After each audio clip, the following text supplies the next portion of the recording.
माझ्या घातपाताचा कट रचणारा मुख्य सूत्रधार धनंजय मुंडेंची मुख्यमंत्र्यांनी चौकशी करावी अशी मागणी आता जरांगेंनी केली आहे। अजित पवार ही घाण अजून किती दिवस सांभाळणार असा सवालही जरांगेंनी उपस्थित केला आहे।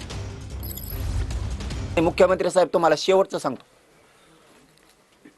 आजला राज्याचा नाश करणारा नासका याचा शेवट करा। याला चौकशीला घेऊन याची सगळी चौकशी करा, कारण ह्यो फोनवर बोललेला आहे। प्रत्यक्ष आरोपी सोबत याच्या बैठका झालेल्या आहेत, प्रत्यक्ष बैठका झालेल्या आहेत। यांनीच ह्या धनंजय मुंडेनं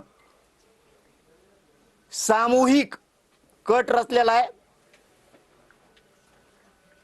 खून करण्याचा म्हणा, गाडी घालायचा अंगावर म्हणा, घातपात गोळ्या औषधं देऊन म्हणा, ही सगळा सामूहिक कट आणि घातपात करण्याचा मुख्य कारणीभूत धनंजय मुंडे याला चौकशीला घ्या। तुम्ही काय करतायत? लोक म्हणतात ना, यंत्रणा ही सरकारच्या आहारी जाती किंवा कार्यकर्त्याच्या आहारी जाती, हे आम्हाला सिद्ध होणार आहे। आम्ही खूप मोठं स्टिंग ऑपरेशन केल्यासारखं केलंय। त्याच्यामुळं बघूयात आता मुख्यमंत्री साहेब काय करतायत, ती करतील आहेत। अजितदादांना नाही वाटत आता ही घाण किती दिवस सांभाळायची। जर असं डाव होणार असले उद्ध्वस्त व्हायचे काम आहेत नाही। म्हणून फडणवीस साहेबांनी आता मात्र याच्या खोलात जावं।